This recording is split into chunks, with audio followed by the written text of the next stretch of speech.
देखो आज के इस वीडियो में हम लोग एक इंपॉर्टेंट टॉपिक को समझेंगे, दैट इज म्यूचुअल इंडक्शन। पहले यहाँ पे हम लोग कॉन्सेप्ट को समझेंगे, उसके बाद एक फॉर्मूला डिराइवेशन है, छोटी सी derivation m is equal to this much. तो ये बोर्ड एग्जाम में पूछे जाते हैं 2 मार्क्स के लिए, अच्छे से देखना। उसके बाद हम लोग क्या करेंगे, बोर्ड एग्जाम के जो PYQ है, प्रीवियस ईयर क्वेश्चन, इसे सॉल्व करेंगे, ठीक है।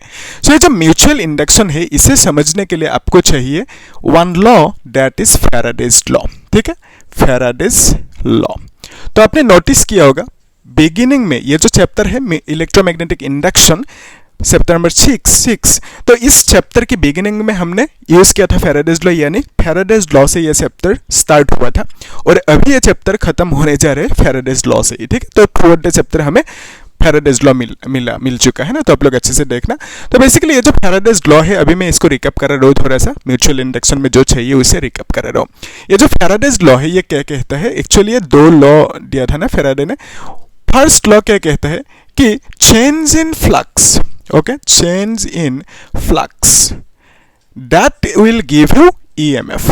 So change in flux will give you EMF, और इंड्यूसेस EMF कह सकते हो और करंट कह सकते हो, ठीक है, करंट। तो बेसिकली जब फ्लक्स चेंज होंगे तो हमें क्या मिलेंगे, EMF मिलेंगे और करंट मिलेंगे, ऐसा बोल सकते हैं। और ये जो करंट मिलेंगे that current is induced current, और जो ये EMF मिलेंगे that is called induced EMF। ये है फैराडे ने कहा था कि चेंज होंगे, फ्लक्स चेंज होने से हमें क्या मिलेंगे, एक करंट मिलेंगे, यहाँ तक ठीक है। करंट मिलने मतलब पोटेंशियल है वहाँ पे, पोटेंशियल मतलब EMF। तो अभी देखो ये जो फैराडेज लॉ है ये तो कह दिया, तो इसका मीनिंग क्या है कि ये कॉइल है, फैराडे ने एक्सपेरिमेंट किया था ना, तो ये north pole, this is south pole. तो नॉर्थ पोल से क्या निकलेंगे, मैग्नेटिक फील्ड लाइंस। तो ये जो मैग्नेटिक फील्ड लाइंस निकला, और इन मैग्नेटिक फील्ड लाइंस की वजह से आप क्या बोलोगे कि यहाँ पे फ्लक्स है, ठीक है। तो यहाँ पे क्या है बोलोगे आप, फ्लक्स है बोलोगे। तो फ्लक्स मतलब phi is equal to BA cos theta formula है ना, आपको मालूम है। तो यहाँ पे ये जो B है, B मतलब मैग्नेटिक फील्ड, अगर ये जो लूप है ना, इस कॉइल, ये जो मतलब मैग्नेट है, इस मैग्नेट को अगर इस तरह लेके आए, ठीक है, इस तरफ इस तरह से लेके आए, तो उस केस में क्या होंगे, जब ये मैग्नेट पास आएंगे तो उस केस में मैग्नेटिक फील्ड लाइंस और ज्यादा निकलेंगे। सो मैग्नेटिक फील्ड लाइंस इस कॉइल के थ्रू और ज्यादा निकलेंगे, बहुत सारा मैग्नेटिक फील्ड लाइंस निकलेंगे, यहाँ तक ठीक है। तो ये जो मैग्नेटिक फील्ड लाइंस निकला, यहाँ पे बहुत ज्यादा magnetic field lines, because of that आप क्या बोलोगे कि यहाँ पे फ्लक्स इंक्रीज हो रहे हैं, ठीक है। सो मैग्नेटिक फील्ड लाइंस जब इस तरह से बहुत सारे निकलेंगे तो आप बोलोगे कि फ्लक्स जो है ना, this flux is increasing, flux increase हो रहे हैं, ऐसे बोलोगे, ठीक है। फ्लक्स इंक्रीज हो रहा है, क्यों, क्योंकि यहाँ पे मैग्नेटिक फील्ड लाइन जो है ना वो इंक्रीज हो रहे हैं। तो मैग्नेटिक फील्ड लाइंस इंक्रीज हुआ, कब हुआ, जब इस मैग्नेट को पास लेके तो फ्लक्स इंक्रीज हुआ। फ्लक्स इंक्रीज होने से क्या मिलेंगे हमें, EMF और करंट मिलेंगे। तो यहाँ पे करंट मिलेंगे, उस करंट की डायरेक्शन होंगे ये, ठीक है। तो जब इस तरह से लेके आओगे तो करंट की डायरेक्शन ये, और जब इसको दूर लेके जाओगे तो ये डिक्रीज होंगे ना, तो फ्लक्स भी डिक्रीज होंगे, तो करंट की डायरेक्शन उल्टा होंगे। सो ये जो करंट की डायरेक्शन है वो किसने दिया था, लेंज लॉ ने दिया था, ठीक है, यानी लेंज नाम के जो साइंटिस्ट थे उन्होंने दिया था करंट की डायरेक्शन, ठीक है। सो यहाँ पे हमें क्या मिलेंगे, करंट मिलेंगे, और करंट मिलना मतलब EMF मिलेंगे। सो कितना मिलेंगे EMF निकालने के लिए फॉर्मूला क्या था, दैट इज d∅dt। सो ये फॉर्मूला दिया था किसने, दैट इज सेकेंड लॉ में दिया था फैराडे ने, ठीक है। सेकेंड लॉ फैराडे ने क्या दिया था कि कितना EMF मिलेंगे, यहाँ पे कितना EMF प्रोड्यूस्ड होंगे, और यहाँ पे एक माइनस साइन किसने दिया था, लेंज ने, यानी लेंज लॉ ने एक माइनस साइन दिया था। इतना है बेसिक कॉन्सेप्ट। तो अभी हम लोग इसी को यूज करके म्यूचुअल इंडक्शन जो टॉपिक है उसको समझेंगे। एक्चुअली आप ऐसे समझो कि पहले लेट्स से एक कॉइल है, ठीक है। तो सिंपल ऐसे रखते, एक कॉइल है, ठीक है, ये कॉइल है। सो ये जो कॉइल यहाँ पे हमने ड्रॉ किया, तो यहाँ पे एक बैटरी कनेक्ट कर दो और यहाँ पे एक स्विच रखो, ठीक है, इस तरह से। और यहाँ पे एक काम करो, एक रियोस्टेट कनेक्ट कर दो, ठीक है। ये क्या है, रियोस्टेट, रियोस्टेट है। तो रियोस्टेट के काम क्या है, रियोस्टेट के काम है चेंज करना। क्या चेंज करेंगे, ये चेंज करेंगे रेजिस्टेंस, रेजिस्टेंस चेंज करेंगे। तो रेजिस्टेंस चेंज करने पर क्या होंगे, करंट भी चेंज होंगे, यानी रेजिस्टेंस इंक्रीज होने से करंट इंक्रीज होंगे, रेजिस्टेंस डिक्रीज होने से, सॉरी, रेजिस्टेंस इंक्रीज होने से करंट डिक्रीज होंगे, रेजिस्टेंस डिक्रीज होने से करंट इंक्रीज होंगे, ठीक है। तो यहाँ पे देखो ये जो सिचुएशन है, इसमें हमने और एक कॉइल रख दिया, ठीक है, इसके बगल में हमने और एक कॉइल रख दिया, और यहाँ पे इसमें हमने क्या किया, एक गैल्वेनोमीटर कनेक्ट कर दिया, ठीक है। तो गैल्वेनोमीटर के काम क्या है, गैल्वेनोमीटर के काम है करंट है कि नहीं चेक करना, डिटेक्ट करंट लिख देते हैं, ठीक है। सो गैल्वेनोमीटर के काम क्या है, करंट है कि नहीं चेक करना या तो कितना है उसको बोलना, ठीक है। तो ये गैल्वेनोमीटर के काम है। तो बेसिकली इस कॉइल में एक बैटरी कनेक्टेड है, बिकॉज ऑफ दैट करंट निकलेंगे कुछ, है ना। तो यहाँ पे कुछ करंट निकलेंगे, फाइन।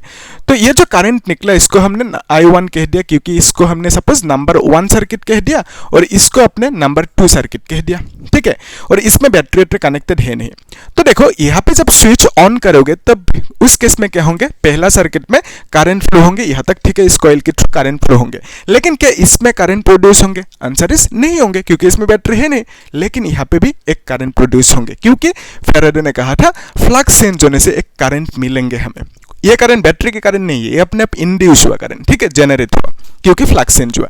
सो इस सर्किट में यहाँ पे जो करंट है, इस करंट को आइडिया क्या है, आइडिया इज जब इस करंट को हम इंक्रीज डिक्रीज करेंगे तो इस केस में इस सर्किट पे एक करंट फ्लो होंगे, ठीक है। कब होंगे, जब इस करंट को इंक्रीज डिक्रीज करोगे तो सेकेंड सर्किट में एक करंट फ्लो होंगे, ठीक है। वो है आइडिया, बेसिक आइडिया। अभी ध्यान से देखो, ये जो करंट है I1, बिकॉज ऑफ दैट हमें क्या मिलेंगे, इसमें मैग्नेटिक फील्ड मिलेंगे, ठीक है। इसमें मैग्नेटिक फील्ड मिलेंगे पहला कॉइल पे। कितना मिलेंगे magnetic field, that is equal to, आप लिखोगे B is equal to mu naught NI, ये था फॉर्मूला। और अभी n क्या है, this n is nothing but number density. आपको मालूम है कि number density is equal to number of turns, ये तो मालूम है आपको, कितना टर्न से डिवाइडेड बाय कितना लेंथ में, ठीक है। So that is called number density, कितना नंबर ऑफ टर्न से कितना लेंथ में, that is called number density, fine. यहाँ तक अभी देखो, ये जो हमें नंबर डेंसिटी मिला इसका सिंबल क्या है, नंबर डेंसिटी की सिंबल है स्मॉल n, और यहाँ पे नंबर ऑफ टर्न्स मतलब कैपिटल N, L मतलब लेंथ लिखोगे तो ये हमें एक फॉर्मूला मिला, ठीक है। यहाँ तक सही है। अभी ध्यान से देखो, इस केस में यहाँ पे हमें क्या मिला कि ये जो दो सर्किट है, यहाँ पे हमने क्या देखा कि यहाँ पे एक मैग्नेटिक फील्ड मिला जिसका वैल्यू है B is equal to mu naught NI। तो ये सोलेनॉइड है ना, एक ये दोनों सोलेनॉइड है। तो सोलेनॉइड के अंदर कितना मैग्नेटिक फील्ड होता है निकलने के लिए, दिस इज द फॉर्मूला। लेकिन यहाँ पे ये जो कॉइल है ना, इस कॉइल पे let's consider number of turns कितना है, कैपिटल N1 है। और यहाँ पे नंबर ऑफ टर्न्स डेंसिटी जो है ना उसको स्मॉल n कह दिया, और इसमें कितना होंगे, डेंसिटी N2 होंगे, ठीक है। और यहाँ पे जो मैग्नेटिक फील्ड मिला है, ये नंबर 1 सर्किट है। सो इस मैग्नेटिक फील्ड को हम लोग से लेट्स से यहाँ पे B1 कह देते हैं, ठीक है। सो ये जो B1 मैग्नेटिक फील्ड है, बिकॉज ऑफ दैट यहाँ पे N1 लिखना होगा, और यहाँ पे ये B1 मैग्नेटिक फील्ड क्यों मिला, बिकॉज ऑफ I1 करंट यानी बैटरी करंट, ठीक है। तो ये जो I1 करंट है that is called battery current, okay, battery current लिख देना। सो I1 मतलब क्या है, बैटरी करंट, यहाँ तक ठीक है। सो I1 की वजह से एक मैग्नेटिक फील्ड मिला B1 इनसाइड दिस कॉइल। अभी ध्यान से देखना, ये जो है ना केस, ये जो सिनेरियो है, इसमें हमें क्या मिलेंगे, फ्लक्स मिलेंगे, है ना। लेकिन ये जो मैग्नेटिक फील्ड यहाँ पे है, मैग्नेटिक फील्ड किस तरह से होंगे मालूम है, तो ये जो मैग्नेटिक फील्ड है कुछ इस तरह से होंगे यहाँ पे, ठीक है, इस तरह से होंगे, ठीक है। मैग्नेटिक फील्ड कुछ इस तरह से यहाँ पे होंगे, है ना, इस तरह से होंगे। सो ये जो मैग्नेटिक फील्ड है यहाँ पे होना, यानी वही मैग्नेटिक फील्ड इस कॉइल के अंदर भी है। सो अगर आपसे पूछे कि इस कॉइल के अंदर, नंबर 2 कॉइल के अंदर मैग्नेटिक फील्ड कितना है, तो आप क्या बोलोगे, B1 ही बोलोगे ना, सेम ही मैग्नेटिक फील्ड है। सो B1 की फॉर्मूला क्या लिखोगे, म्यू नॉट N1, वही फॉर्मूला लिख दो। तो basically mu naught N1 I1 इस तरह से, ठीक है। तो बेसिकली सेकेंड कॉइल में भी मैग्नेटिक फील्ड कितना है, B1 है, यहाँ तक ठीक है। यहाँ पे हम लोग अभी एक काम करते हैं, केस ले लेते हैं, ठीक है। केस 1, पहला केस जो है ना उसको केस 1 कह दिया सपोज। केस 1 में अब क्या करोगे, ये जो रेजिस्टेंस है ना, रेजिस्टेंस को आप इंक्रीज करोगे, डिक्रीज कर दो पहले, ठीक है। लेट्स से कोई भी कर सकते हो। सो बेसिकली लेट्स से हमने पहले डिक्रीज कर दिया, केस 1 में रेजिस्टेंस को डिक्रीज किया। जब रेजिस्टेंस को डिक्रीज करोगे तो ऑटोमेटिकली करंट क्या होंगे, करंट इंक्रीज होंगे, ठीक है, इंक्रीज होंगे। क्यों ऐसा, क्योंकि ये जो ओम ने कहा था ना, V is equal to IR, याद है आपको, V is equal to IR, तो यहाँ से I is equal to V by R लिख सकते हो। तो बेसिकली R इंक्रीज होने से I डिक्रीज होंगे, और R डिक्रीज होने से I इंक्रीज होंगे, यहाँ तक ठीक है। तो ये जो रेजिस्टेंस है ये डिक्रीज हुआ, तो करंट क्या हुआ, इंक्रीज हुआ, यहाँ तक फाइन। तो करंट इंक्रीज होने से मैग्नेटिक फील्ड जो है ना, करंट कौन सी करंट, I1 यानी बैटरी करंट इंक्रीज हुआ। सो मैग्नेटिक फील्ड क्या होंगे, करंट इंक्रीज होने से मैग्नेटिक फील्ड भी इंक्रीज होंगे, यहाँ तक तो क्लियर है, ठीक है। करंट इंक्रीज होने से मैग्नेटिक फील्ड भी क्या होंगे, इंक्रीज होंगे। कौन सी magnetic field, B1 magnetic field, तो B1 मैग्नेटिक फील्ड इंक्रीज होंगे, ठीक है, क्योंकि ये रिलेशन है। तो करंट I1 इंक्रीज होने से मैग्नेटिक फील्ड B1 इंक्रीज होंगे, बैटरी करंट इंक्रीज होने से मैग्नेटिक फील्ड इंक्रीज होंगे। तो अभी देखो मैग्नेटिक फील्ड मिलने से हमें क्या मिलेंगे, फ्लक्स मिलेंगे, है ना, फ्लक्स मिलेंगे। तो मैग्नेटिक फील्ड इंक्रीज हुआ तो आप बोलोगे फ्लक्स भी इंक्रीज होंगे यहाँ पे, ठीक है। कौन सी फ्लक्स, देखो ध्यान से, यहाँ पे दो फ्लक्स मिलेंगे क्योंकि दो कॉइल है। तो इस ब्लू कलर के नंबर 1 कॉइल के लिए जो फ्लक्स है दैट इज φ1 और इसके लिए जो फ्लक्स है उसको φ2 कह दिया। सो इसमें देखो जब ये मैग्नेटिक फील्ड इंक्रीज होंगे तो फ्लक्स भी इंक्रीज होंगे। तो कौन सी फ्लक्स इंक्रीज होंगे, ये दोनों इंक्रीज होंगे क्योंकि दोनों में मैग्नेटिक फील्ड है, दोनों कॉइल्स के अंदर मैग्नेटिक फील्ड है। तो बिकॉज ऑफ दैट दोनों फ्लक्स इंक्रीज होंगे, लेकिन हम लोग की मतलब इससे है, ठीक है, φ2 से है, इससे मतलब नहीं है। तो φ2 जो है ना, φ2 इंक्रीज होंगे। तो बेसिकली यहाँ पे जो फ्लक्स है φ2 वो इंक्रीज होंगे यहाँ तक, ठीक है, ठीक है, फ्लक्स φ2 क्या होंगे, इंक्रीज होंगे। और आपको मालूम है फैराडे ने कहा था कि जब भी चेंज इन फ्लक्स होंगे, इंक्रीज मतलब क्या, फ्लक्स इंक्रीज होना मतलब आप बोलोगे चेंज हो रहे हैं फ्लक्स, तो जब भी फ्लक्स चेंज होंगे तब हमें क्या मिलेंगे, तब हमें मिलेंगे ईएमएफ और आप बोलोगे कि करंट मिलेंगे। कौन सी करंट, इंड्यूस करंट, ठीक है, और इंड्यूस्ड ईएमएफ कह सकते हो। सो बेसिकली यहाँ पे एक इस कॉइल पे एक करंट इंड्यूस्ड होंगे, करंट जो इंड्यूस होंगे मतलब इस कॉइल पे करंट मिलेंगे। क्यों मिला, क्योंकि यहाँ पे फ्लक्स चेंज हुआ। क्यों, क्योंकि आपने इस करंट को चेंज किया। सो ये जो I1 है ना, इस करंट को चेंज करने पर ये फ्लक्स भी चेंज हुआ। बिकॉज ऑफ दैट इस कॉइल पे नंबर 2 कॉइल पे एक ईएमएफ मिला और करंट मिला बोल सकते हो। और करंट जो मिला कैसे चेक करोगे, गैल्वेनोमीटर है यहाँ पे, तो गैल्वेनोमीटर बोलेंगे कि करंट मिला, ठीक है, तो ये डिफ्लेक्ट करेंगे बेसिकली। और ये जो करंट है इसकी डायरेक्शन ये होंगे और इसको I2 कह दिया, I2 करंट यहाँ पे मिल चुका, ठीक है। तो यहाँ तक ठीक है, सही है ना। तो यहाँ पे क्या हुआ, करंट की डायरेक्शन ये मिला क्योंकि यहाँ पे जो करंट है और फ्लक्स है वो इंक्रीज हुआ, ठीक है। और ईएमएफ जो मिलेंगे कितना मिलेंगे, निकलने के लिए फॉर्मूला क्या है, E = -dφ/dt, ये है फॉर्मूला। तो ये जो ईएमएफ मिला कौन सी फ्लक्स इंक्रीज होने से, φ2, तो यहाँ पे φ2 लिखोगे और यहाँ पे ईएमएफ किसका मिलेंगे, तो φ2 मतलब सेकंड कॉइल की फ्लक्स, तो ईएमएफ भी सेकंड कॉइल की ईएमएफ मिलेंगे, ठीक है। So this EMF is the EMF of number 2 coil लिख देना, ठीक है, क्योंकि नंबर 2 कॉइल के फ्लक्स इंक्रीज हुआ। ये क्या है, flux of number 2 coil, okay, flux आप लोग लिखना अच्छे से, flux of number 2 coil, okay. लेकिन यहाँ पे करंट क्या है, करंट ऑफ, ये जो करंट है this is current of number 1 coil, ठीक है, अच्छे से लिखना आप लोग। सो नंबर 1 कॉइल के करंट इंक्रीज होने पर नंबर 2 कॉइल की जो फ्लक्स है वो इंक्रीज हुआ। Because of that number 2 coil पे हमें क्या मिला, ईएमएफ मिला निकलने के लिए, दिस इज द फॉर्मूला। और यहाँ पे आपने क्या देखा कि ये जो I1 करंट है ना, ये जब इंक्रीज हुआ तो उस केस में फ्लक्स φ2 क्या हुआ, वो भी इंक्रीज हुआ। तो यहाँ से एक रिलेशन मिला हमें कि ये जो करंट I1 है ना, यहाँ पे लिख देते हैं।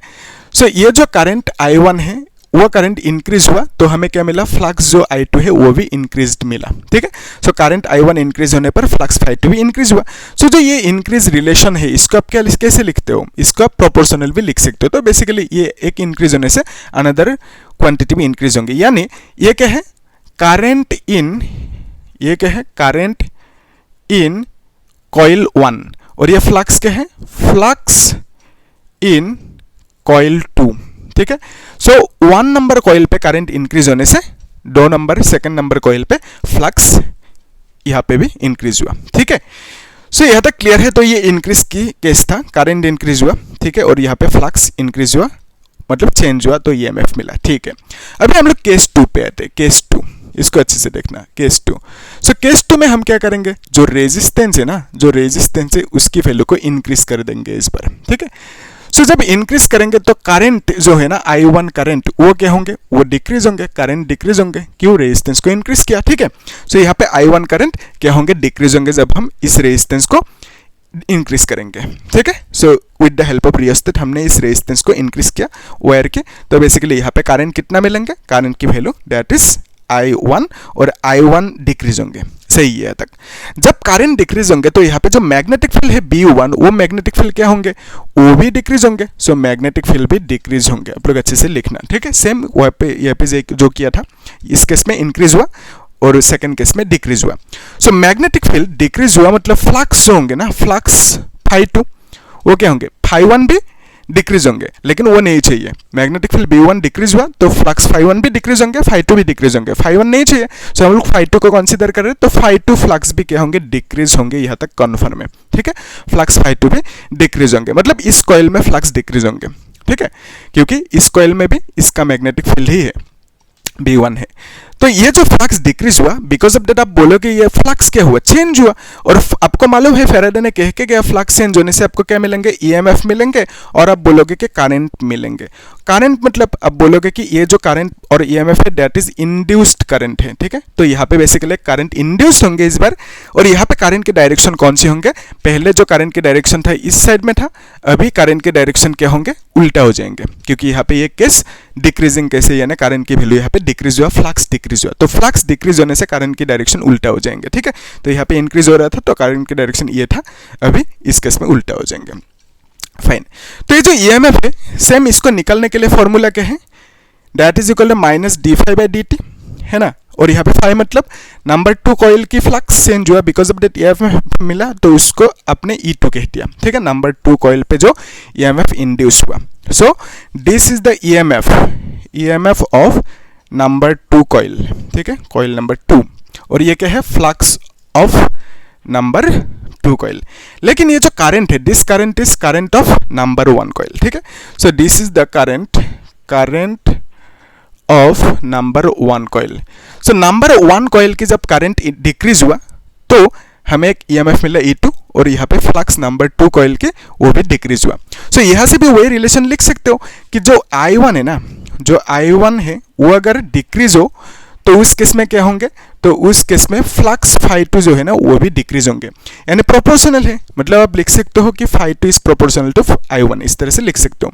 और यहाँ पे आपने देखा कि ये जो ईएमएफ है, ईएमएफ की वैल्यू इतना सा मिला, और इस रिलेशन को हमने देखा यहाँ पे। ये फ्लक्स क्या है, φ2 मतलब फ्लक्स ऑफ कॉइल 2, और यहाँ पे ये क्या है, this is the current, okay, current of coil 1 लिख दो। तो कॉइल 1 के करंट डिक्रीज होने से फ्लक्स कॉइल 2 में क्या होंगे, वो भी डिक्रीज होंगे। सो यहाँ से हमने क्या देखा, जो करंट है ना, current in coil 1, so I1 है और यहाँ पे φ2 लिख दिया। सो ये जो I1 है अगर ये इंक्रीज होंगे या तो डिक्रीज होंगे तो फ्लक्स भी इंक्रीज डिक्रीज होंगे, और इसी रिलेशन को आप क्या कहते हो, प्रोपोर्शनल, यानी आप बोलोगे कि φ2 इज प्रोपोर्शनल टू I1, ठीक है। सो फ्लक्स जो है ना सेकंड कॉइल में वो प्रोपोर्शनल होंगे किससे, I1 से, तो यहाँ पे I1 ज्यादा होंगे तो यहाँ पे भी ज्यादा फ्लक्स मिलेंगे, ठीक है। तो फर्स्ट कॉइल में करंट ज्यादा होने से सेकंड कॉइल में फ्लक्स ज्यादा मिलेंगे, है ना। वही फर्स्ट कॉइल में ज़्यादा होने से कम होने से सेकंड कॉइल में भी कम, फर्स्ट कॉइल में अगर ज़्यादा होंगे, किधर गए यहाँ पे रिलेशन, तो फर्स्ट कॉइल में अगर करंट ज़्यादा होंगे तो इस केस में सेकंड कॉइल में फ्लक्स ज़्यादा मिलेंगे, और यहाँ पे देखा फर्स्ट कॉइल में डिक्रीज होने से सेकंड कॉइल में भी डिक्रीज होंगे, कम मिलेंगे, ठीक है। तो ये रिलेशन मिला। तो इसको प्रोपोर्शनलिटी को हटाने के लिए आप क्या करोगे, कांस्टेंट लगाओगे, and that constant is M, ठीक है, और यहाँ पे 1 लिख दिया। तो ये जो M है this is called mutual inductance, ये क्या है M, this M is called mutual inductance. और म्यूचुअल इंडक्टेंस किसका, mutual inductance of number 2 coil, क्योंकि नंबर 2 कॉइल पे जनरेट हुआ EMF, तो नंबर 2 कॉइल के म्यूचुअल इंडक्टेंस होंगे। नंबर 2 कॉइल किसकी वजह से मिला, बिकॉज ऑफ, किसकी वजह से मिला, बिकॉज ऑफ कॉइल नंबर 1, तो नंबर 1 कॉइल की वजह से नंबर 2 कॉइल पे जो इंडक्टेंस मिला, इंडक्शन हुआ, दैट इज वाई ये लिख दिया mutual inductance of number 2 coil, किसकी वजह से, नंबर 1 कॉइल की वजह से। इसको आप विथ रेस्पेक्ट टू भी लिख सकते हो, ठीक है। तो देखो यहाँ पे M1 है तो इसको M है तो यहाँ पे क्या करोगे, M2 लिखोगे, mutual inductance of number 2 coil, किसकी रेस्पेक्ट में, बिकॉज ऑफ नंबर 1, तो यहाँ पे 1 लिख देना। तो बेसिकली ये हमें एक फॉर्मूला मिला, φ2 divided by I1 is equal to, ऐसे लिख सकते हो, that is equal to φ2 divided by I1, इस तरह से भी आप लिख सकते हो, ठीक है। यहाँ तक क्लियर है, इजी। तो यहाँ पे हमने क्या देखा कि फ्लक्स इंक्रीज डिक्रीज होने पर हमें EMF मिला, और EMF कितना मिलेंगे निकलने के लिए this is the formula, same ये दोनों फॉर्मूला है ना, तो इन दोनों फॉर्मूला से निकल सकते हो EMF, ओके फाइन, यहाँ तक। और हमें एक रिलेशन मिला म्यूचुअल इंडक्टेंस की, यहाँ तक क्लियर है। तो अभी हम लोग ये जो डिराइवेशन है ना, छोटी सी डिराइवेशन है, सिंपल है, तो इस डिराइवेशन को देख लेते हैं। उसके लिए डायग्राम को फिर से ड्रॉ करना होगा, इसको आप लोग नोट करके देखो, ठीक है। सो इस बार हम लोग थोड़ा सा डायग्राम को अलग वे में ड्रॉ करेंगे, ठीक है, इसको मिटा सकते हैं अभी। सो बेसिकली हमें जो रिलेशन मिला इसको भी मिटा सकते हैं अभी, है ना। सो जो हमें रिलेशन मिला, दैट रिलेशन इज, यहाँ पे लिख कर रख सकते हैं कि फ्लक्स φ2 जो है ना, that is proportional to current in I1। तो ये क्या है, ये है फ्लक्स इन कॉइल और सोलेनॉइड 2, ठीक है, सोलेनॉइड या तो कॉइल भी कह सकते हो, कोई दिक्कत नहीं। सो ये क्या है, करंट है, ठीक है, करंट है, current in number 1 coil, coil number 1। तो कॉइल नंबर 1 पे करंट इंक्रीज डिक्रीज होने से फ्लक्स कॉइल 2 पे इंक्रीज डिक्रीज होंगे, यहाँ तक क्लियर है, फाइन। तो यहाँ पे हमने क्या किया, यहाँ से आपने लिखा phi2 is equal to M21, फिर यहाँ पे I1 लिख दिया, तो ये एक मिला। और फिर हमें अभी क्या चाहिए, ये जो रिलेशन है ये चाहिए, ठीक है, और EMF की वैल्यू भी मिल चुका है ना, that is EMF in coil 2 is equal to M, फिर क्या लिखोगे, M नहीं मतलब डायरेक्ट लिख देते हैं, सो d∅2 डिवाइडेड बाई dt, इस तरह से लिख सकते हो, ठीक है। फाई की जगह पे आप इसको भी बिठा सकते हो, यानी मैं कह रहा हूँ कि ये जो d∅2 है ना, phi2 की जगह पे M21 और यहाँ पे I1 लिखो, फिर यहाँ पे dt लिख सकते हो, and this is equal to minus M21 di1 divided by dt, ऐसे भी आप लिख सकते हो, ठीक है, इस तरह से आप लिख सकते हो, फाइन। तो यहाँ तक तो क्लियर हो गया। अभी हमें चाहिए ये फॉर्मूला आया कहाँ से, ये चाहिए, तो उसके लिए आप क्या करोगे, इसको मिटाना होगा, है ना, तो इसको मिटा देते हैं। देखो ध्यान से, आइडिया ये है कि ये जो सिचुएशन है इसमें हम लोग फिर से ड्रॉ कर सकते हैं डायग्राम। एक काम करते हैं कि एक छोटा सा कॉइल है इस तरह से, तो फिर यहाँ पे गैल्वेनोमीटर कनेक्टेड है, करंट है कि नहीं चेक करने के लिए, ठीक है। फिर यहाँ पे इसको नंबर 2 कॉइल कह दिया। फिर हम क्या करेंगे, एक कॉइल लेंगे, इसके ऊपर लेंगे, ठीक है, सो दोनों के एक्सिस सेम होंगे ऐसे समझो। तो यहाँ पे और एक कॉइल ले लिया, ये एक बैटरी है और यहाँ पे स्विच है और यहाँ पे रियोस्टेट है, ठीक है, इस तरह से है। तो अभी देखो ये नंबर 1 कॉइल है, तो ये नंबर 1 कॉइल है, फाइन यहाँ तक। सो इसमें क्या होंगे, जब स्विच को ऑन करोगे तो यहाँ पे करंट फ्लो होंगे कितना, I1 current, that is battery current, ठीक है, तो बैटरी करंट फ्लो होंगे यहाँ पे। So because of that inside this coil एक मैग्नेटिक फील्ड मिलेंगे। सो उस मैग्नेटिक फील्ड को आपने नाम दिया B1, that is equal to म्यू0 N1 I1। सो ये जो ग्रीन कलर की कॉइल है उसके अंदर भी मैग्नेटिक फील्ड होंगे, कितना होंगे, B1 ही होंगे ना, सो म्यू0 N1 I1, ठीक है। सो सेम मैग्नेटिक फील्ड दोनों कॉइल्स के अंदर होंगे, नंबर 2 एंड नंबर 1 कॉइल दोनों के अंदर होंगे सेम मैग्नेटिक फील्ड B1। सो ये जो मैग्नेटिक फील्ड मिला यहाँ पे, सो मैग्नेटिक फील्ड और जो फ्लक्स है दोनों की रिलेशन क्या है, तो यहाँ पे मैग्नेटिक फील्ड है मतलब क्या है, यहाँ पे फ्लक्स भी होंगे। सो फ्लक्स की फॉर्मूला क्या होते हैं, BA cos थीटा, ठीक है। सो अभी थीटा क्या है, theta is the angle between B and A। तो अभी ध्यान से देखना, ये जो फ्लक्स है ना, ये फ्लक्स नंबर 2 कॉइल की फ्लक्स है। सो नंबर 2 कॉइल यानी ग्रीन कलर की कॉइल पे जो फ्लक्स मिला phi2, वो किसकी वजह से मिला, वो मिला B1 मैग्नेटिक फील्ड की वजह से, तो यहाँ पे B की जगह पे B1 लिखोगे। फिर नंबर 2 कॉइल की फ्लक्स ना, तो नंबर 2 कॉइल की फ्लक्स, तो नंबर 2 कॉइल की एरिया लेना होगा, दैट इज आपने कह दिया नंबर 2 कॉइल की एरिया दैट इज A2 कह दिया, और नंबर 1 जो ब्लू कलर की एरिया है उसको A1 कह दिया। तो यहाँ पे A2 लिखना होगा क्योंकि फ्लक्स अपने A2 का लिया। ये फ्लक्स किसकी वजह से मिला, B1 मैग्नेटिक फील्ड की वजह से। So basically this is the flux, किसका, फ्लक्स ऑफ कॉइल नंबर 2, ठीक है, कॉइल 2। कॉइल 2 में कितना फ्लक्स है, इतना सा। थीटा क्या है, theta is the angle between B and A। सो ये जो यहाँ पे एरिया है ना, इसका डायरेक्शन कौन सी होंगे, परपेंडिकुलर होंगे। मैग्नेटिक फील्ड भी इस तरह से, तो दोनों के डायरेक्शन सेम है, बिकॉज ऑफ दैट आप बोलोगे दोनों के बीच में एंगल कितना है, 0 डिग्री। सो cos 0 की वैल्यू कितना होता है, 1 होता है। तो बेसिकली आप लिखोगे B1 A2 लिखोगे।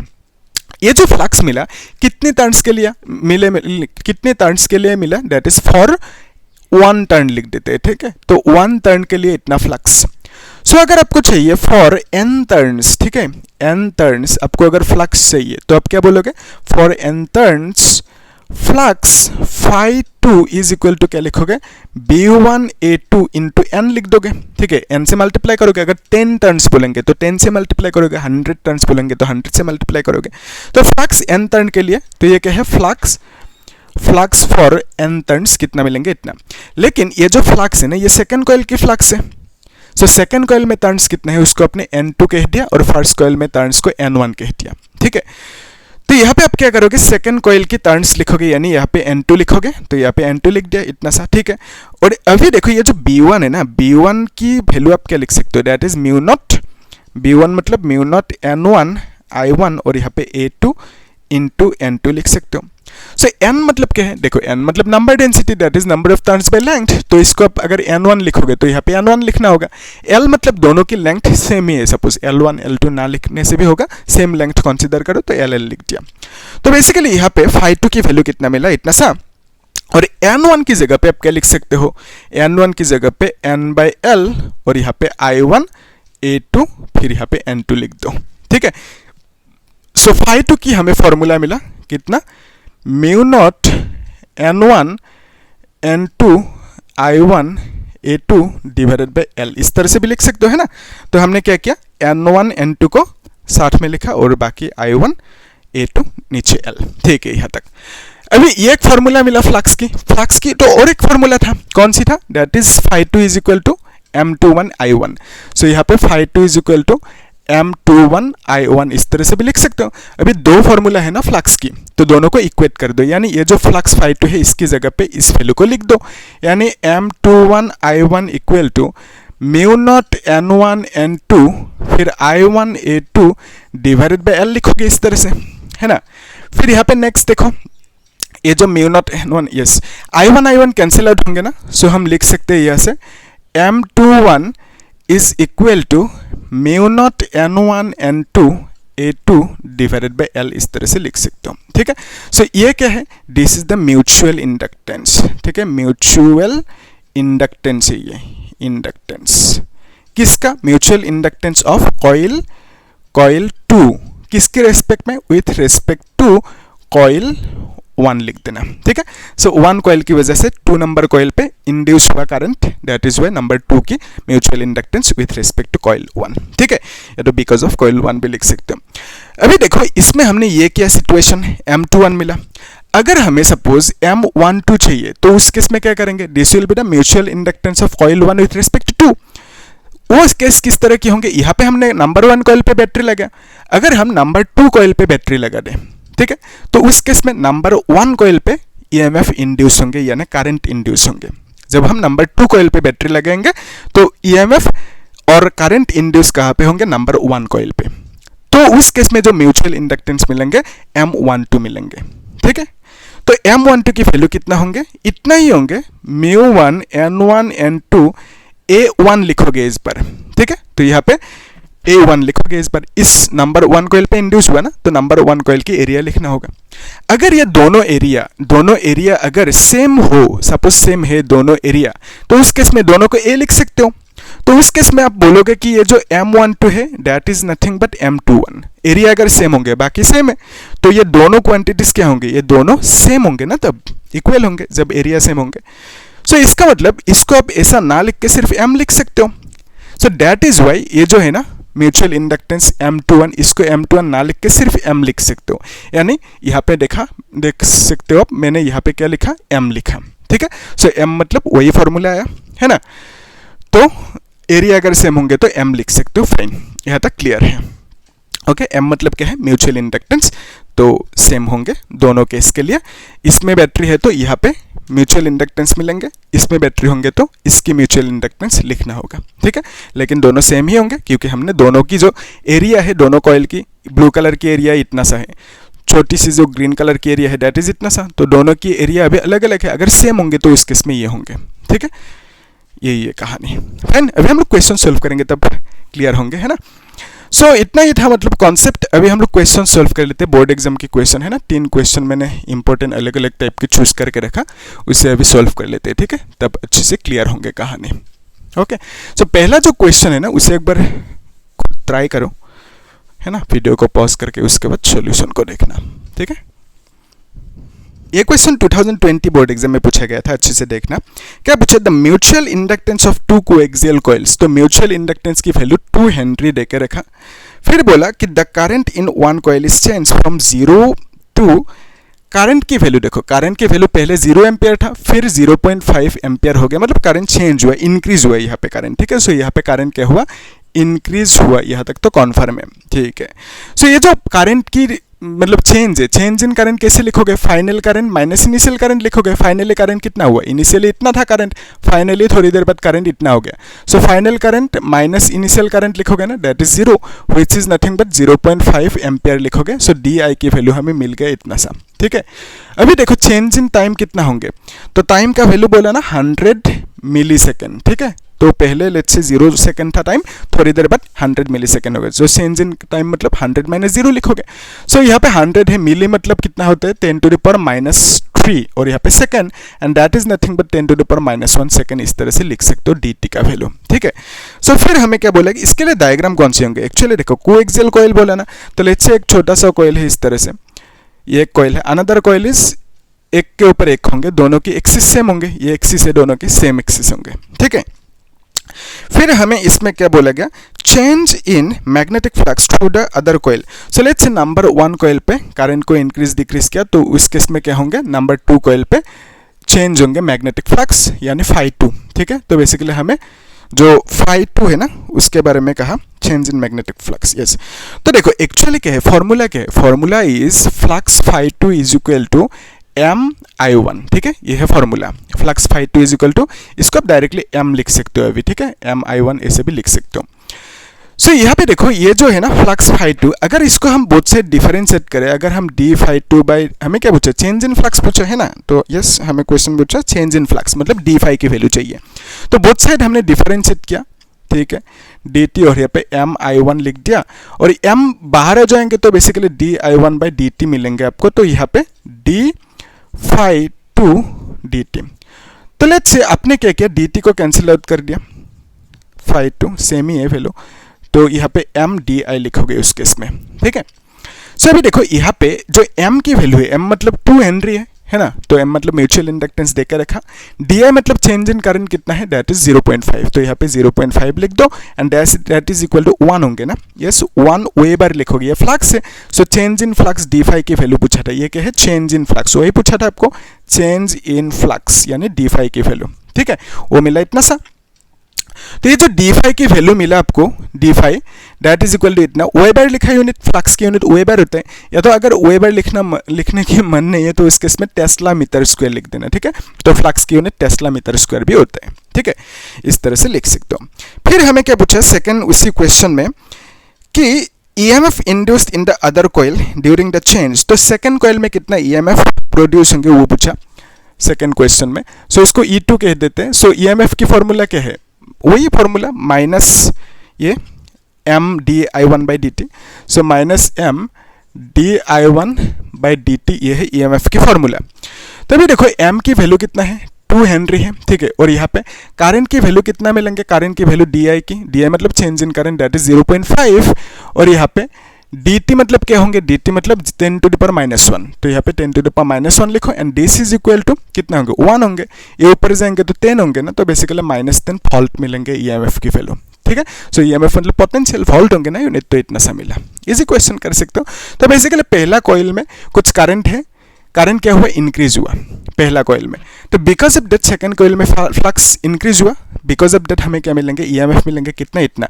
सो जब भी करंट इंक्रीज होते हैं ना तो EMF की वैल्यू निगेटिव में होंगे, ठीक है। सो करंट, इसको अच्छी छोटी छोटी चीजें नोट करके रखना आप लोग, है ना। सो जब भी करंट इंक्रीज होंगे तो इस केस में EMF की वैल्यू क्या होंगे, EMF की वैल्यू निगेटिव में होंगे, ठीक है। करंट डिक्रीज होने से EMF की वैल्यू पॉजिटिव में होंगे, ठीक है, इतना ये कहानी। तो यहाँ पे करंट इंक्रीज हुआ तो EMF की वैल्यू नेगेटिव में मिला, इजी। सो इसको मिलता रहते हैं। अभी नेक्स्ट जो क्वेश्चन है उसे एक बार खुद ट्राई करो, ठीक है, उसके बाद सॉल्यूशन को देखना, है ना, तब सही रहेंगे।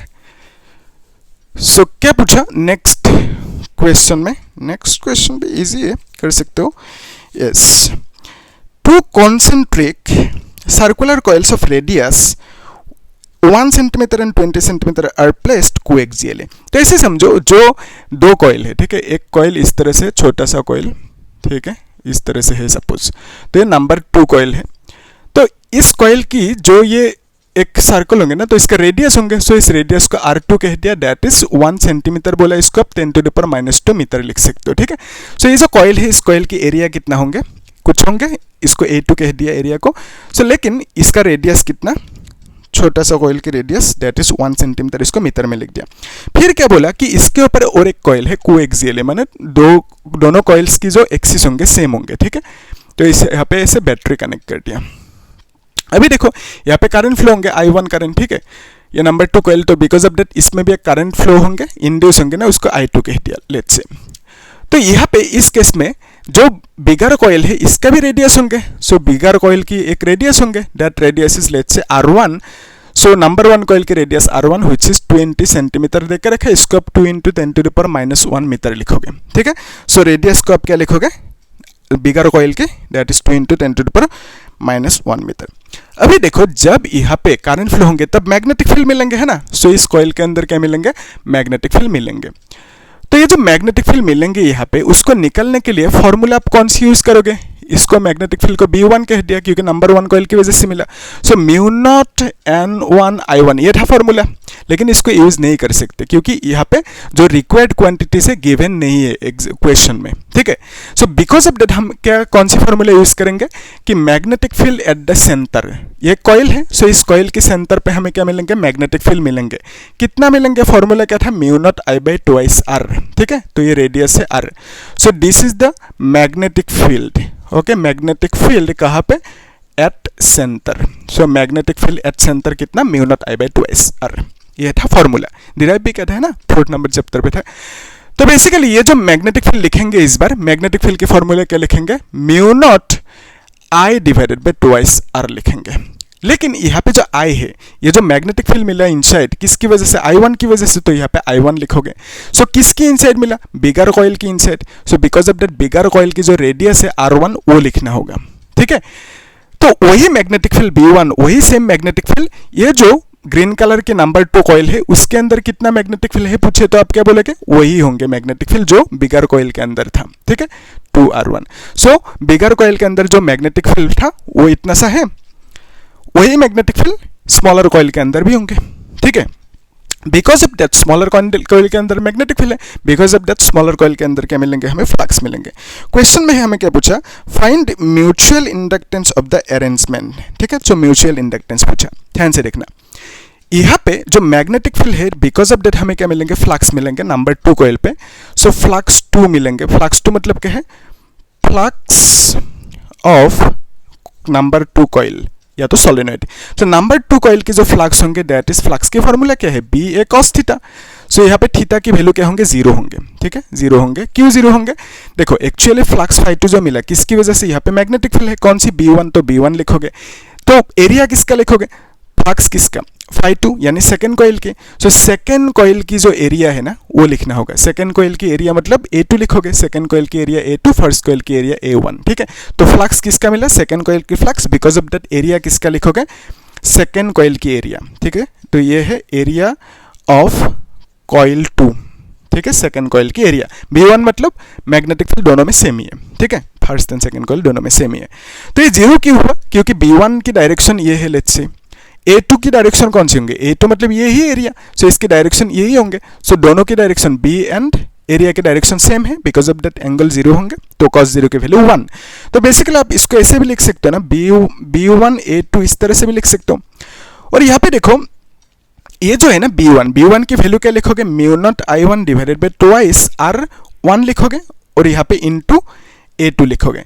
लेकिन एक चीज देखो, ये जो एरिया है A2, इसका वैल्यू कितना लिखोगे, A2 will be the area, मतलब क्या है, सर्कल की एरिया, सर्कल की एरिया पाई स्क्वायर होता है, लेकिन A2 एरिया तो रेडियस A2 लिखना होगा ना। तो A2 एरिया के लिए रेडियस क्या लिखोगे, रेडियस को πr2 लिखोगे, ठीक है, और स्क्वायर करोगे और नीचे 2r1 इस तरह से लिखोगे।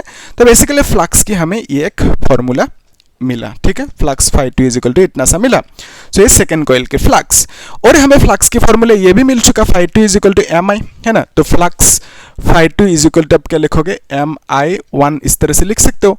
तो ये हमें एक फॉर्मूला मिला और ये एक फॉर्मूला मिला। अगर हम इस फ्लक्स φ2 की जगह पे mi1 को बिठाएं, ठीक है, तो इस फ्लक्स φ2 की जगह पे mi1 बिठाएंगे।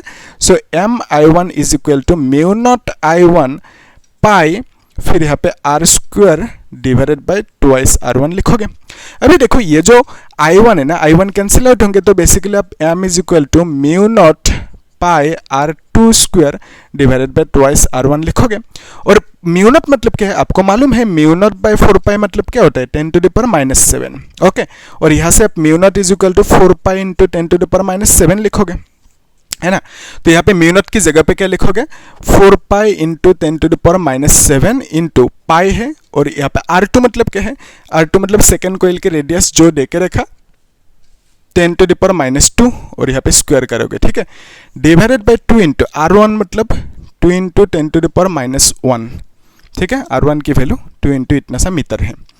फाइन, तो अभी देखो ये जो 2 है 4 के साथ कैंसिल आउट होंगे। सो आपको मिलेंगे पाई स्क्वायर और यहाँ पे 10 टू द पावर -7 है इंटू 10 टू द पावर, ये कितना होंगे -4 होंगे, ये ऊपर जाएंगे तो 10 होंगे ना, 10 टू द पावर 1 होंगे ऊपर जाएंगे तो बेसिकली आप लिख सकते हो this is pi square into 10 to the power -10 लिख सकते हो ना। यस, तो पाई स्क्वायर की वैल्यू कितना होता है 9.87 होता है। ठीक है, लेट मी कन्फर्म। तो ये जो पाई स्क्वायर होंगे इसका वैल्यू होंगे 9.87, यस 9.87 और इंटू 10 टू द पावर -10। ठीक है, सो एम की वैल्यू यानी म्यूचुअल इंडक्टेंस की वैल्यू पूछा था आपको, कितना मिला, इतना सा हेनरी लिख देना यूनिट। ठीक है, यही पूछा था आपको। फिर आपको क्या बोला क्वेश्चन में, इसी क्वेश्चन में बोला ना, if the current pass through the outer loop is, मतलब ये जो नंबर 1 कॉइल है इसमें करंट कितना फ्लो हो रहा है 5 एम्पियर पर मिली सेकेंड। ये इंटरेस्टिंग है, ध्यान से देखना। सो आपको बोला गया कि 5 एम्पियर पर मिली सेकेंड, ओके 5 एम्पियर पर मिली सेकेंड बोला गया। सो 5 एम्पियर पर मिली सेकेंड। सो ये किसका वैल्यू है, ये किसका वैल्यू है, ये है di/dt का वैल्यू। एक्चुअली di1 होंगे क्योंकि फर्स्ट कॉइल बोला ना, बिगर कॉइल आउटर कॉइल मतलब i1 लिख दिया, तो आई लिखने से भी होगा, कोई दिक्कत नहीं। सो ये जो है ना 5 एम्पियर पर मिली सेकेंड, मिली मतलब 10 टू द पावर -3 और यहाँ पे सेकेंड लिखोगे है ना, तो ये 10 टू द पावर -2 ऊपर जाएंगे तो आप लिख सकते हो +3, फिर यहाँ पे एम्पियर डिवाइडेड बाय सेकेंड लिखोगे।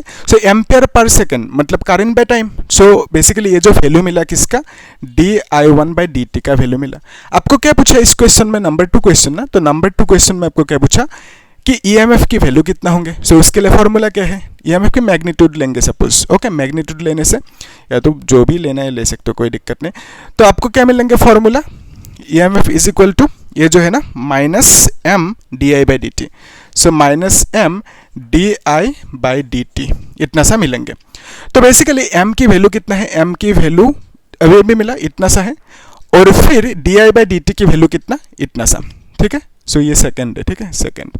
सो di/dt की वैल्यू मिल चुका और जो m की वैल्यू है वो भी मिल चुका। तो ईएमएफ चाहिए, ईएमएफ आराम से मिल जाएंगे। ईएमएफ मतलब सेकंड कॉइल पे कितना ईएमएफ जनरेट होंगे, E2 की वैल्यू वो कब होंगे, फर्स्ट कॉइल पे जितना करंट है वो चेंज होने से होंगे। तो बेसिकली ईएमएफ की वैल्यू फाइंड आउट कर सकते हो, बोलना मुझे कमेंट में, अभी करो। ठीक है, वीडियो को पॉज करके कितना आएंगे आंसर वो मुझे बोलना कमेंट में। ठीक है, नंबर 2 क्वेश्चन ये खुद करो।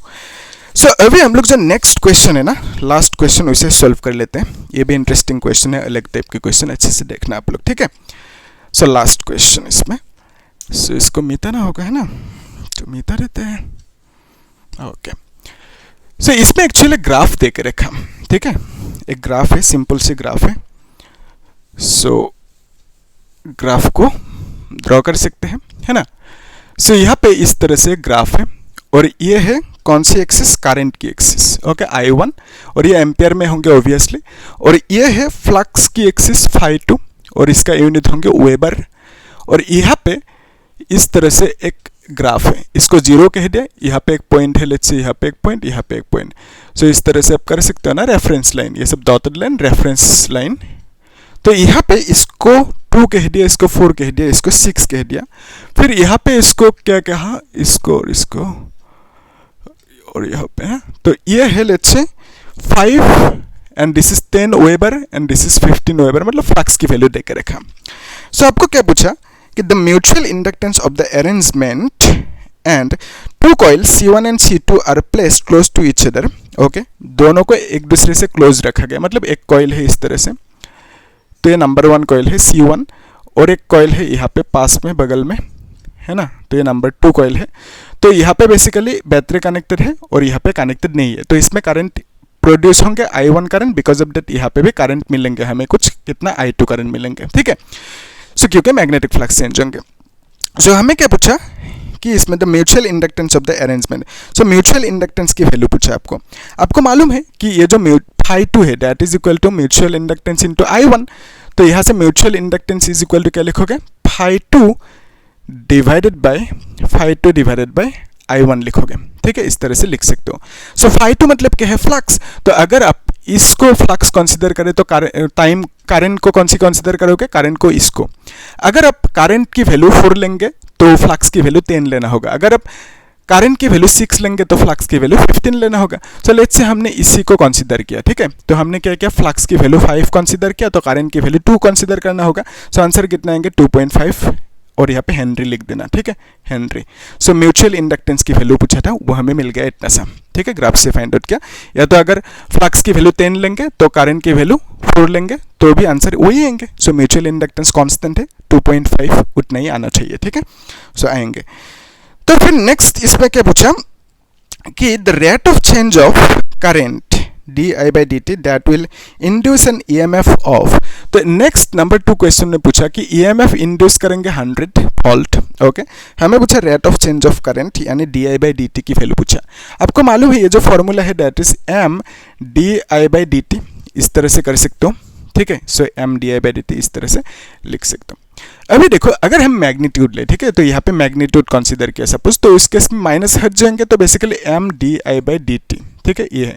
तो ये मैग्नीट्यूड क्यों लिया, मतलब ये जो EMF है ना 100 देकर रखा, तो लेट्स से मैग्नीट्यूड देकर रखा है, इसे हमने कंसीडर किया।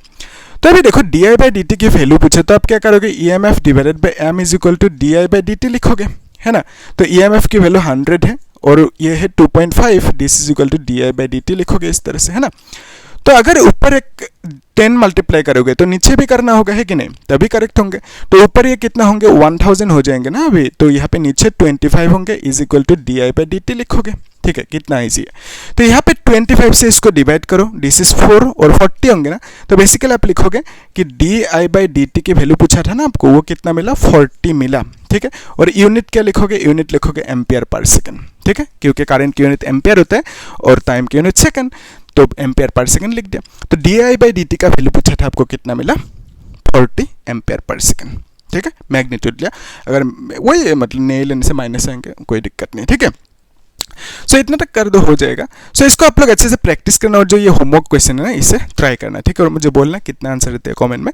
हम लोग एक काम करेंगे नेक्स्ट क्लास में, जो नेक्स्ट चैप्टर है उसे स्टार्ट करेंगे, ठीक है, दैट इज ऑल्टरनेटिंग करंट। वहाँ पे भी हम लोग एकदम डिटेल्स में हर एक चीज़ को, कॉन्सेप्ट को ब्रेक डाउन करके समझेंगे ताकि आप न्यूमेरिकल करने में एक्सपर्ट हो जाओ, ठीक है। तो वही टारगेट है ना, तो न्यूमेरिकल करना आना चाहिए, तभी क्लियर होंगे चीज़ें, है ना। अच्छा मार्क्स भी आएंगे बोर्ड एग्जाम में, है ना। तो बोर्ड एग्जाम में अच्छा मार्क्स लाने के लिए फिजिक्स की केस में एक ही टेक्निक है, प्रैक्टिस, ठीक है।